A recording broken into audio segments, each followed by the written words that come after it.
Project Lakote, Sichas Yom Machroinim, Dechag HaPesach.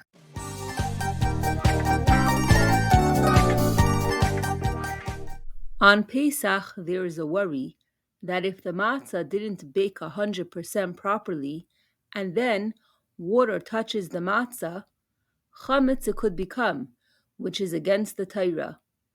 The Alter Rebbe does say that on the Pesach holiday, if from matzah shruya, wet matzah, a person stays away, blessing will come their way.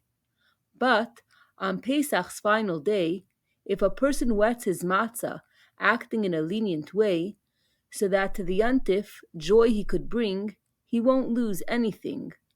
On the 8th day we see that the Rabbeim soak their matzah in every dish, not only because it was the Alter Rebbe's novelty and chiddush, but they dipped more and more because it relates to the last day of Pesach's core. The difference between Pesach and Shavuos is known. On Pesach, chametz we don't own. Chametz is completely forbidden, but on Shavuos, bringing 2 loaves of bread is an obligation. To arrogance and haughtiness, chametz does compare. It's the source of all sorts of negative traits that appear. On Pesach, when we have just left Egypt, the evil we must flee. From our ego, we must set ourselves free. On the other hand, Shavuos represents achieving the goal of counting the Omer and refining the soul.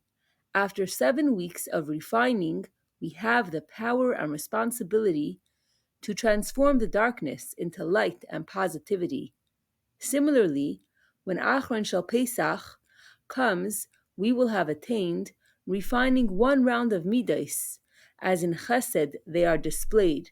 Therefore, to eat matzah shruya, we have the capacity. We utilize something that isn't entirely nullified to make Yontif even more happy. Now, 6 days you shall eat matzahs, and on the 7th day shall be atzeres unto Hashem your Lord, the Torah does say. From the 7th day we learn that besides for the Seder night, to eat matzah is optional. Chassidus explains that to eat matzah when it is optional is a higher level, because the obligation to eat matzah does show that a person is in a danger zone and must work on getting rid of his ego. When eating matzah is optional, we know that he already achieved humility and he has trusted that on his own he can grow. So 7 days after the Exodus miracle, one is on the level that matzah is optional, and 7 days after the midos, we begin to refine. Even on wet matzah, we can dine. On a deeper level, we eat matzah shruya on Achron Shel Pesach because on this day there is a revelation of the light of Mashiach.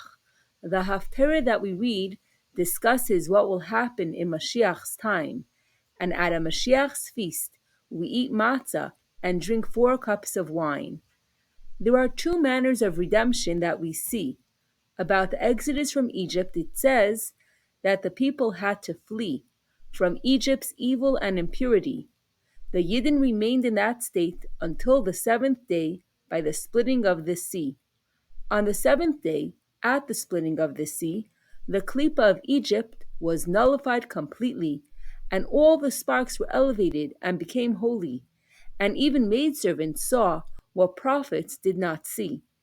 Regarding the final redemption, there will be no existence of evil and impurity, from which we will need to flee. The light of Mashiach will shine brightly, because the impure spirit will leave. Is hapcha, total transformation we will achieve.